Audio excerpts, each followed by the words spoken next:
Hello दोस्तों, आज हम बात करने जा रहे हैं जनरल साइंस की और ऐसे टॉपिक पे बात करेंगे जो परीक्षा की दृष्टि से बहुत ही महत्वपूर्ण है। और आज हम जो बात करने जा रहे हैं उस टॉपिक का नाम है धातु और अधातु। धातु और अधातु हर परीक्षा की दृष्टि से महत्वपूर्ण है। हर कंपटीशन प्रश्नों में ये पूछे जाते हैं, जैसे पटवार की परीक्षा, रीट की परीक्षा, यूपीएससी, एसएससी इत्यादि परीक्षाओं में पूछे जाते हैं। तो आज हम जिस टॉपिक की बात करने जा रहे हैं उसका नाम है धातु और अधातु। तो हम शुरू करते हैं। सबसे पहले धातु और अधातु में अंतर के बारे में बात करेंगे कि धातु और अधातु में अंतर क्या होता है। धातु व अधातु में अंतर क्या होता है, इस अंतर के बारे में बात करेंगे। इसको समझने के लिए सबसे पहले हम एक सारणी का उपयोग करते हैं, सारणी लेते हैं। इस सारणी के द्वारा आप धातु और अधातु में गुणों के आधार पर अंतर समझ सकते हैं और बहुत से क्वेश्चन में आपसे करने वाला हूं और उन क्वेश्चनों के उत्तर भी आप दे सकते हैं। जैसे एक तरफ हम लेते हैं धातु तो दूसरी तरफ लेते हैं अधातु। तो दोस्तों, धातु में हमेशा जो गुण होता है वो होता है गुणों के आधार पर, गुण के आधार पर होता है। सबसे पहले हम बात करेंगे दिखावट की कि धातु और अधातु दिखते कैसे हैं। सबसे पहले हम बात करने जा रहे हैं दिखावट की। तो दोस्तों, धातु होते हैं ये चमकीले होते हैं। धातु हमेशा कैसे होते हैं? चमकीले। धातु चमकीले होते हैं, धातु चमकीले होते हैं और अधातु चमकीले नहीं होते। अधातु चमकीले नहीं होते। ये पहला गुण है दिखावट के आधार पर कि धातु हमेशा देखने में चमकीले होते हैं और अधातु चमकीले नहीं होते। इसके बाद में हम बात कर रहे हैं कठोरता की। कठोरता, तो दोस्तों धातु हमेशा कठोर होते हैं, धातु कठोर होते हैं और अधातु कठोर नहीं होते। अधातु कठोर नहीं होते। इसके बाद में बात हम करते हैं दोस्तों अपवाद की। इनमें कुछ अपवाद होते हैं, जैसे सोडियम व पोटेशियम। ये ऐसी धातुएं हैं जो मुलायम धातु होते हुए भी मुलायम होती है और इन धातुओं को आसानी से काटा जा सकता है। और दोस्तों, इनमें से एक प्रश्न बनता है कि ऐसी धातु का नाम लिखिए जिसको चाकू द्वारा आसानी से काटा जा सकता है। तो दोस्तों, अपवाद में ऐसी धातुएं होती है जैसे सोडियम और पोटेशियम, इनको हमेशा चाकू द्वारा आसानी से काटा जा सकता है। और अब बात करते हैं अपने अधातु की। तो अधातु में भी अपवाद होता है, जैसे हीरा व ग्रेफाइट।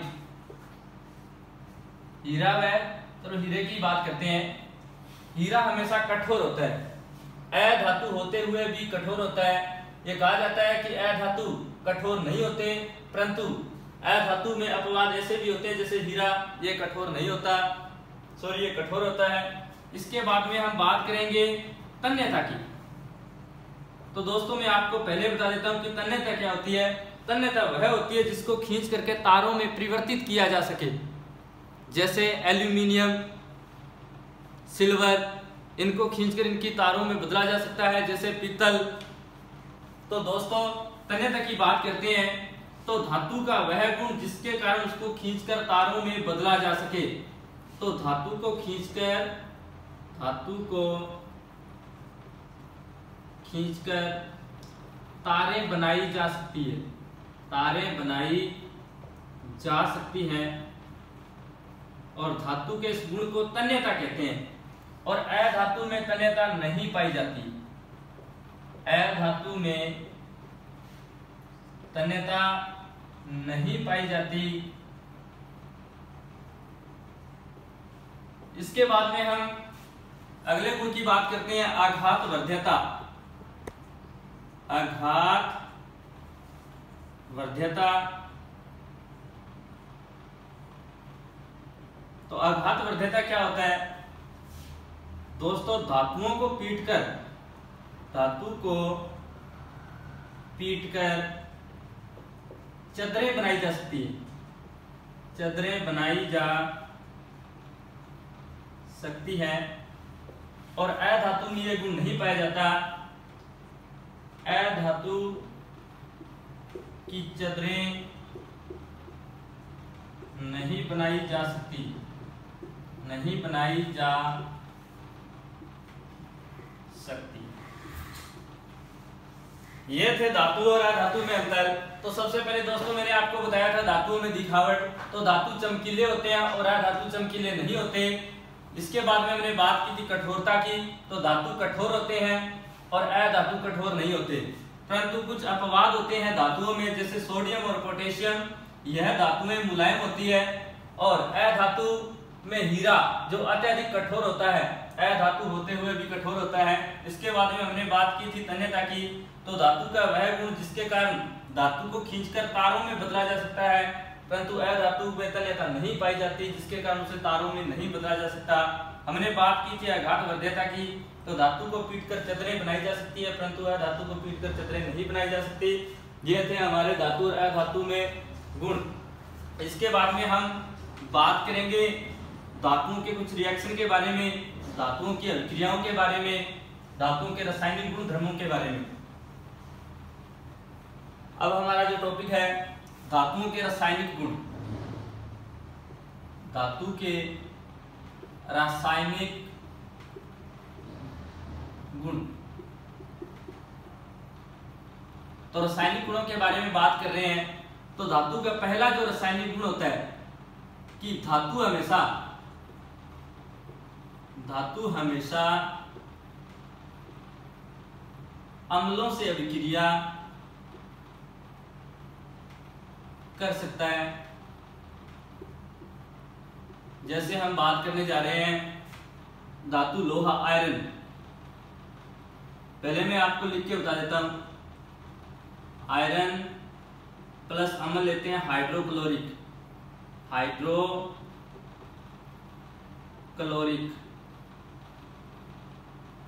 तो दोस्तों आयरन लोहा होता है और हाइड्रोक्लोरिक अम्ल होता है। ये जो धातु होती है वो हमेशा अम्ल से अभिक्रिया कर सकता है। जैसे आयरन हाइड्रोक्लोरिक अम्ल से अभिक्रिया करके एक तो लवण बनाता है और साथ ही H2 गैस, जिसके बारे में आप जानते हैं, हाइड्रोजन गैस मुक्त करता है। जैसे हम आयरन को लेते हैं जैसे Fe प्लस में हाइड्रोक्लोरिक अम्ल HCl, दोनों आपस में अभिक्रिया करते हैं तो बनाते हैं FeCl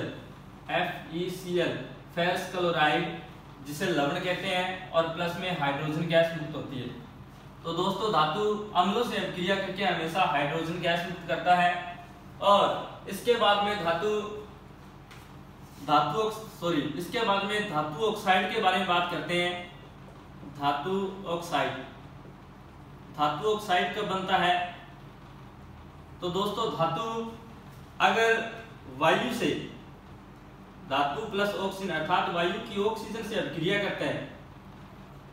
अगर धातु वायु की ऑक्सीजन के साथ अभिक्रिया करता है तो वह धातु ऑक्साइड बनाता है।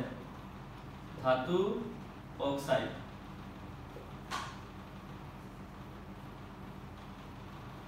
धातु हम लेते हैं जैसे मैग्नीशियम प्लस में ऑक्सीजन O2, आपस में दोनों की अभिक्रिया करवाते हैं तो बनता है MgO, मैग्नीशियम ऑक्साइड।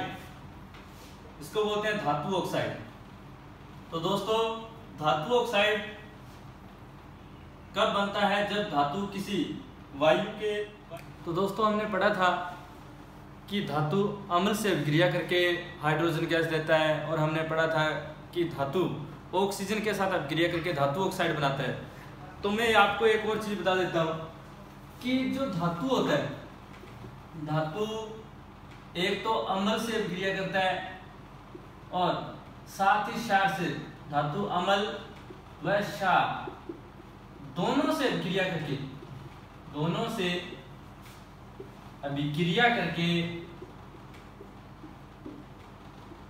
करके हाइड्रोजन गैस उत्पन्न करता है। जैसे मैं आपको दो एग्जांपल बताता हूँ इसके। जैसे धातु हम लेते हैं Fe, आयरन में आपको पहले भी बता चुका हूँ, प्लस में अम्ल लेते हैं HCl जो बनाता है FeCl, प्लस में H2। इसके बाद में हम दोस्तों बात करने जा रहे हैं धातु क्षार के साथ अपक्रिया करके भी हाइड्रोजन गैस उत्पन्न करता है। जैसे हम क्षार ले रहे हैं, कैल्शियम कार्बोनेट ले लेते हैं, कैल्शियम या हाइड्रोक्साइड, कैल्शियम हाइड्रोक्साइड ये एक दुर्बल क्षार होता है। यह धातु से अपक्रिया करके, जैसे हम धातु लेते हैं मैग्नीशियम ले लेते हैं, तो अपक्रिया करके क्या बनना चाहिए, MgCaO, मैग्नीशियम कैल्शियम ऑक्साइड, और प्लस में हाइड्रोजन गैस मुक्त होती है। जैसे सोडियम हाइड्रोक्साइड, यह भी धातु के साथ अपक्रिया करके, जैसे धातु हमने लिए Zn जिंक, तो क्या बनना चाहिए ZnNaO, zinc sodium oxide plus में हाइड्रोजन गैस। तो दोस्तों धातु अम्ल एवं क्षार दोनों से अपक्रिया करके हमेशा हाइड्रोजन गैस मुक्त करता है। इसके बाद में हम कुछ महत्वपूर्ण प्रश्नों की बात करेंगे। जैसे सबसे पहले हमारा ऊपर प्रश्न लिखा हुआ है कि ऐसे दो धातुओं के नाम बताइए जिनको चाकू द्वारा आसानी से काटा जा सकता है। तो ऐसे दो धातु होते हैं, इसका आंसर मैं लिखने जा रहा हूं। जैसे सोडियम, सोडियम का प्रतीक होता है Na, और पोटेशियम, ये बात मैं आपको पहले भी बता चुका हूं। इस प्रश्न के बारे में हमने सारणी पढ़ी थी, जिसमें मैंने आपको बताया था अपवाद में कि सोडियम व पोटेशियम ऐसी धातु हैं जिनको चाकू द्वारा आसानी से काटा जा सकता है। इसके बाद में हम अगले क्वेश्चन के बारे में बात करते हैं। आगे का क्वेश्चन होगा कि ऐसी गैस का नाम लिखिए, ऐसी गैस जो पोप ध्वनि की आवाज से जलती है, जो पोप ध्वनि की आवाज से जलती है। तो स्टूडेंट वो गैस होगी हमारी हाइड्रोजन। हाइड्रोजन हमेशा पोप ध्वनि की आवाज के साथ जलती है। आगे का क्वेश्चन होगा हमारा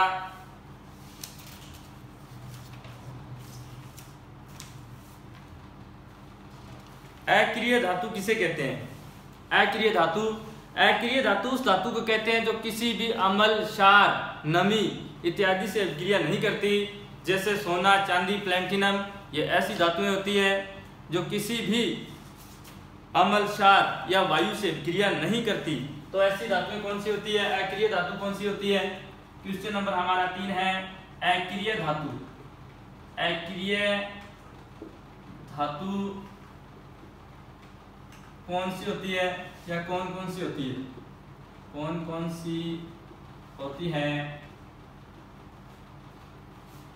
तो दोस्तों ऐसी धातु का नाम होता है, एक तो सोना, चांदी और प्लैटिनम। ये ऐसी धातुएं होती है जो अम्ल, क्षार, वायु या ऑक्सीजन या जल से अपक्रिया नहीं करती। इनको अक्रिय धातुएं कहते हैं। आगे का हमारा जो क्वेश्चन होगा उसके बारे में बात करते हैं। मिश्र धातु किसे कहते हैं। मिश्र धातु के बारे में बात करेंगे हम कि मिश्र धातु, ये क्वेश्चन है हमारा, मिश्र धातु किसे कहते हैं। मिश्र धातु,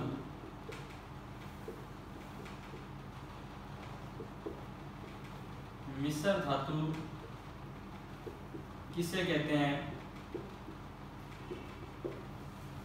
तो मिश्र धातु ऐसी धातु जो दो या दो से अधिक धातुओं के मिश्रण से बनी हो। ऐसी धातु जो दो या दो से अधिक धातुओं के मिश्रण से बनी हो उसे मिश्र धातु कहते हैं। जैसे कांसा, कांसा एक मिश्र धातु है, और स्टेनलेस स्टील, स्टेनलेस स्टील ये मिश्र धातु होती है जो दो या दो से अधिक धातुओं के मिश्रण से बनाई जाती है, उसे मिश्र धातु कहते हैं। आगे का जो हमारा क्वेश्चन होगा कि सोल्डर क्या है। सोल्डर के बारे में बात करेंगे। सोल्डर क्या है, सोल्डर क्या है। तो सोल्डर एक मिश्र धातु होती है। सोल्डर एक मिश्र धातु होती है जो टीन व लेड के मिश्रण से तैयार की जाती है। सोल्डर एक मिश्र धातु होती है जो टीन व लेड के मिश्रण से तैयार की जाती है, और जो इसका उपयोग है वो बिजली के तारों को आपस में जोड़ने में किया जाता है। बिजली के तारों को आपस में जोड़ने में किया जाता है, जिसे सोल्डर कहते हैं। आगे का हमारा जो क्वेश्चन होगा, सबसे आसान क्वेश्चन, सबसे सरल हाइड्रोकार्बन का नाम। सबसे सरल हाइड्रोकार्बन का नाम, सबसे सरल हाइड्रोकार्बन का नाम, हाइड्रोकार्बन का नाम।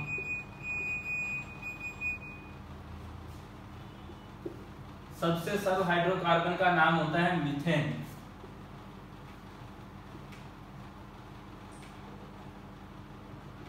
CH4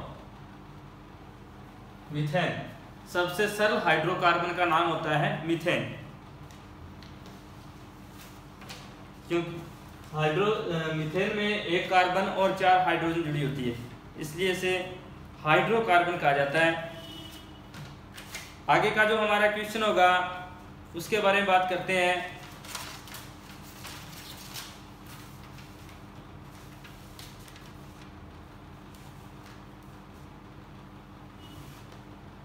धातुओं के उस गुण का नाम लिखिए।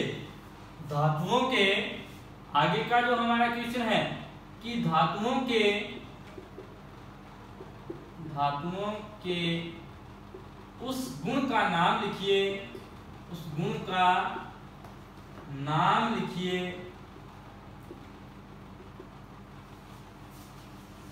जिससे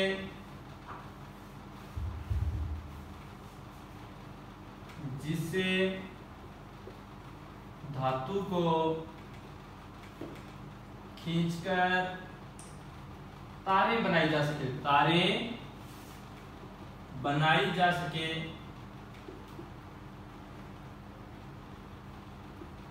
तो धातु के उस गुण का नाम लिखिए जिससे धातु को खींचकर तारे बनाई जा सके।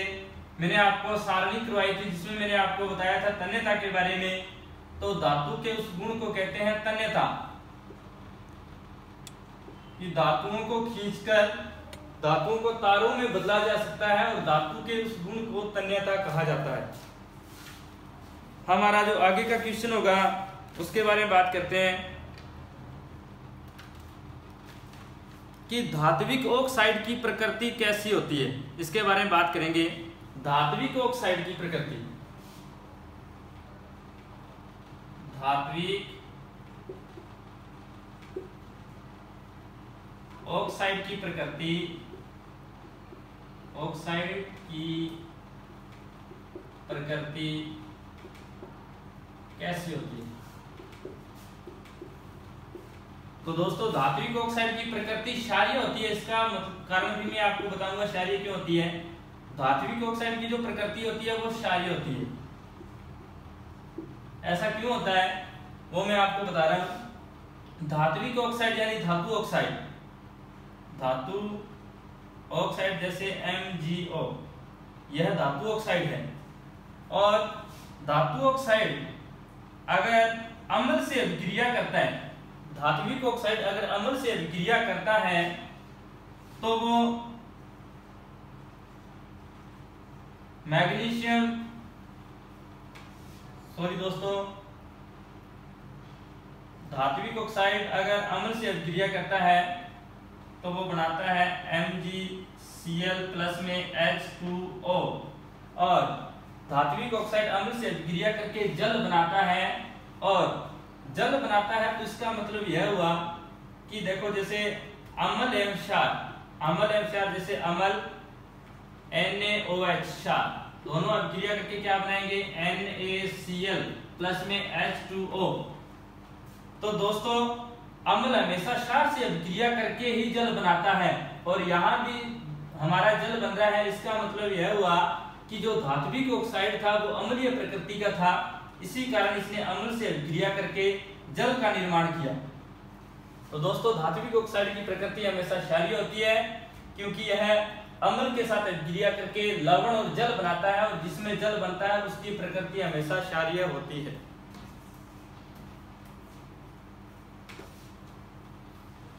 तो धात्विक ऑक्साइड की प्रकृति क्षारीय होती है। इसके बाद में हमारा आगे का जो प्रश्न रहेगा कि शुद्ध सोने के आभूषण क्यों नहीं बनाए जाते। शुद्ध सोने के आभूषण क्यों नहीं बनाए जाते। शुद्ध सोने के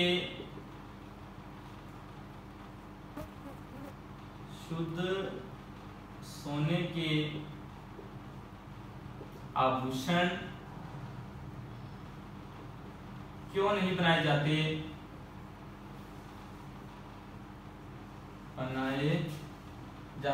तो दोस्तों आपको पता होना चाहिए कि जो शुद्ध सोना होता है, शुद्ध सोना हमेशा 24 कैरेट का होता है, 24 कैरेट का। और शुद्ध 24 कैरेट का होने के कारण यह एक मुलायम धातु होती है, यह एक मुलायम धातु होती है, जिसके कारण शुद्ध सोने के आभूषण नहीं बनाए जा सकते।